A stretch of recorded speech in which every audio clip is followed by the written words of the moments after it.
So. Ramasamy பத்திரிகை ஆசிரியர், நாடக ஆசிரியர், நடிகர், வக்கீல் என பல்வேறு பொறுப்புகளை மேற்கொண்டவர். சோ என அழைக்கப்பட்டவர் துக்ளக் என்னும் அரசியல் வார பத்திரிகையின் நிறுவனர் மற்றும் ஆசிரியர் ஆவார். இவரின் அரசியல் நையாண்டி எழுத்துக்கள் இவருக்கு பத்திரிகை உலகில் தனி இடம் வகுத்து தந்தது.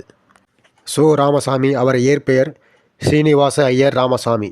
அவர் பிறப்பு 5 அக்டோபர் 1934. பிறந்த இடம் சென்னை மயிலாப்பூர். அவர் இறப்பு டிசம்பர் 7, 2016. 82 வயதில் சென்னையில் காலமானார். அவர் மனைவி பெயர் சவுந்தரம்பா. அவர் செய்யும் வேலை நடிகர், ஊடகவியலாளர், வழக்கறிஞர், பத்திரிகை ஆசிரியர், இயக்குனர், எழுத்தாளர். சோ. ராமசாமி சென்னையில் பிறந்தவர். இவருடைய தந்தையார் ஸ்ரீனிவாசன், தாயார் ராஜம்மாள். இவர் தன்னுடைய பள்ளி படிப்பை மயிலாப்பூர் PS உயர்நிலைப் பள்ளியில், கல்லூரி படிப்பை லைலா கல்லூரியிலும் பயின்று இளநிலை அறிவியல் BSc பட்டம் பெற்றார். விவேகானந்தா கல்லூரியில் பயின்றார். 1953, 1955 ஆண்டுகளில் சென்னை சட்டக் கல்லூரியில் பயின்று இளநிலை சட்டப்படிப்பில் BL பட்டம் பெற்றார். 1957 முதல் 1962 வரை சென்னை உயர்நீதிமன்றத்தில் வக்கீலாக பணியாற்றினார். 1962 முதல் DTK கம்பெனிகளுக்கு சட்ட ஆலோசகராக பணியாற்றினார். இவருக்கு 1966 ஆண்டு திருமணம் நடந்தது. இவருக்கு ஒரு மகனும் மகளும் உள்ளார். சோ எனும் பெயர் பகீதரன் எழுதிய தேன்மொழியால் மேடை நாடகத்தில் இவர் ஏற்ற கதாபாத்திரமாகும்.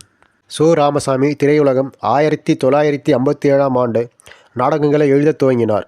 1970 ஆண்டு துக்ளக் வார இதழை தொடங்கினார். பின்னர் 1976 ஆண்டில் பிக்விக் என்ற ஆங்கில இதழை தொடங்கினார். இவர் 14 திரைப்படங்களுக்கு கதை எழுதியுள்ளார். 200 திரைப்படங்களில் நடித்துள்ளார். மிஸ்டர் சம்பத், முகமது பின் துக்ளக், யாருக்கும் வெட்கமில்லை, உண்மையே உன் விலை என்ன ஆகிய 4 திரைப்படங்களுக்கு இயக்கியுள்ளார். 4 தொலைக்காட்சி படங்களை கதை எழுதி இயக்கி நடித்தும் உள்ளார். சோ. ராமசாமி வாங்கிய விருதுகள். இவர் தனது பத்திரிகை துறைய பணிக்காக 1985 மகாராணா மேவார் வழங்கிய ஹால்டி காட்டி விருதும், 1986 வீரகேசரி விருதும், 1994 ஆண்டு கோயங்கா விருதும், 1998 நச்சிகேதஸ் விருதும் பெற்றார். சோ. ராமசாமி அவர்கள் மாநிலங்களவை உறுப்பினராக வாஜ்பாயால் நியமனம் செய்யப்பட்டு 1999 முதல் 2005 வரை பணியாற்றினார். சோ. ராமசாமி இலங்கை தமிழர்களுக்கு, குறிப்பாக விடுதலை புலிகளுக்கு எதிரான போக்கினை கொண்டிருந்தார். இலங்கை தமிழர் பற்றிய போதிய அளவு புரிதல் அகற்றும் இருந்தார். இவர் 1980 இலங்கை வந்து அதிபர் J.R. ஜெயவர்தனாவிடம் இருந்து பரிசு வாங்கியதும் முதல் இலங்கை தமிழ் மக்களுக்கும் எதிராக செயற்பட்டார். இவரின் தமிழின எதிர்ப்பின் காரணமாக 1986 மதுரையில் வைத்து அமில முட்டை வீசப்பட்டது.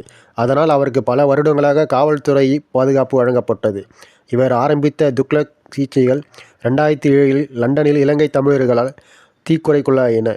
அவர்கள் விடுதலை புலிகள் என்றும் அல்லது அவர்களுடைய ஆதரவாளர்கள் என்றும் சில செய்திகள் தெரிவித்தன. சோ. ராமசாமி அவர்கள் மறைவு 2016 டிசம்பர் 7 அன்று காலை 4 மணி அளவில் சென்னை அப்போலோ மருத்துவமனையில் காலமானார்.